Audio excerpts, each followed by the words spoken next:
Hello friends, आप सबका मेरे यूट्यूब चैनल में स्वागत है। आज मैं आपके लिए एक स्टोरी लेकर आई हूँ। इस कहानी का नाम है ज़िंदगी में उम्मीद का साथ मत छोड़ना। यह कहानी एक दिव्यांग राजा की है जिसके राज्य में कोई भी परेशानी या समस्या नहीं थी। सभी लोग उस राजा से बहुत खुश थे और ऊपर वाले से धन्यवाद करते थे कि इतने अच्छे राजा को उनके ज़िंदगी में भेजे हैं। वह राजा दिव्यांग था, उसकी एक आँख नहीं थी और एक पैर नहीं था, लेकिन फिर भी राजा को इस बात का कोई मलाल नहीं था। एक दिन राजा अपने महल के गलियारे में घूमते हुए अपने पूर्वजों की लगी तस्वीर को देख रहा था और सोच रहा था कि मेरे पिताजी इतने शूरवीर थे, उनके पिताजी इतने शूरवीर थे, हमें इतने शूरवीर खानदान में जन्म लेने का मौका मिला। यह ऊपर वाले का धन्यवाद है।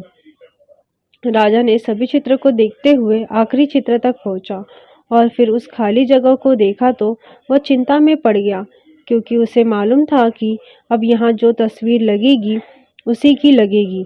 लेकिन राजा को इस बात की चिंता नहीं थी कि वह मर जाएगा। चिंता इस बात की थी वहाँ जो पेंटिंग लगेगी वह कैसी लगेगी। राजा का एक आँख और एक पैर ना होने की वजह से वह चिंता में पड़ गया और सोचने लगा कि यह इस गलियारे में इतने शानदार पेंटिंग लगी है, लेकिन मेरी एक आँख और एक पैर ना होने की वजह से मेरी ही तस्वीर सबसे खराब लगेगी और सबसे भद्दी दिखेगी। राजा ने सोचा कि मेरे मरने के बाद पता नहीं कैसी पेंटिंग बनेगी, और क्यों ना मैं अपने जीते जी ही एक शानदार पेंटिंग बनवाऊं, ताकि मुझे ये सुकून मिल जाए कि मेरी यहाँ अच्छी पेंटिंग लगेगी। अब उस राज्य में ऐलान करवा दिया गया और सभी पेंटर्स को बुलाया गया और कहा गया कि जो भी पेंटर राजा का शानदार पेंटिंग बनाएगा उसे शानदार इनाम मिलेगा। अब सभी पेंटर राज्य में आए और उन पेंटर्स को पता था कि अगर शानदार पेंटिंग बनेगा तो शानदार इनाम तो मिलेगा, लेकिन जिस राजा का एक आँख नहीं, एक पैर नहीं, उसका शानदार पेंटिंग कैसे बनेगा। पेंटर सोच रहे थे कि इनाम का तो पता नहीं, लेकिन अगर शानदार पेंटिंग नहीं बनी और राजा गुस्सा हो गया तो सज़ा मिलेगी। इसलिए बड़े बड़े चित्रकार भी आगे नहीं आए।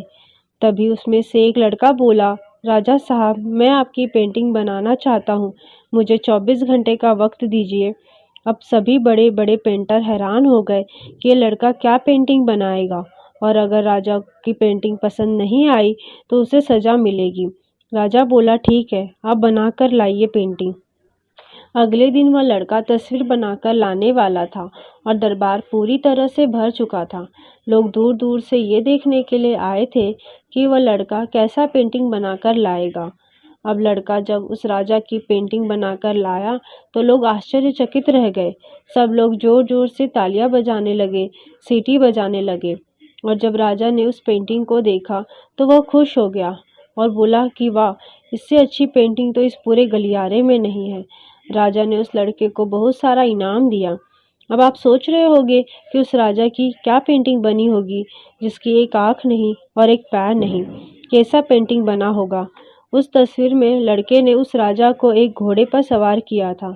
एक साइड से उस राजा का एक ही पैर दिखा रहा था और राजा तीरंदाजी करते हुए निशाना लगा रहा था, और निशाना लगाते वक्त एक आँख बंद हो जाती है, और उस लड़के ने उस राजा की वही आँख बंद की थी जो राजा के पास नहीं थी।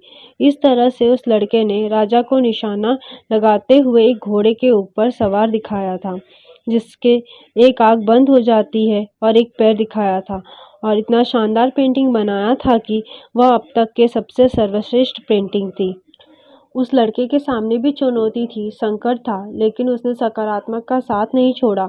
जिंदगी में आप जिस भी मुकाम पर हो, जिस भी संकट में फंस जाए, जिस भी स्थिति में हो, अगर आपने सकारात्मक का साथ कभी नहीं छोड़ा तो यकीन मानिए आप उस संकट से बाहर निकल आएंगे।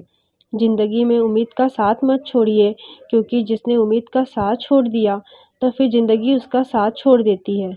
हर पल सकारात्मक रहिए, खुश रहिए, ऊपर वाले के आशीर्वाद के साथ और अपनों के प्यार के साथ, अपनी अच्छी और सच्ची मेहनत के साथ कर दिखाओ कुछ ऐसा कि दुनिया करनी चाहे आपके जैसा। आपको ये कहानी कैसी लगी हमें कमेंट्स करके ज़रूर बताएं, और अभी तक आपने हमारे चैनल को सब्सक्राइब नहीं किया है तो जल्दी से सब्सक्राइब कर दीजिए। हम जल्दी मिलेंगे मज़ेदार रोमांचक कहानी के साथ।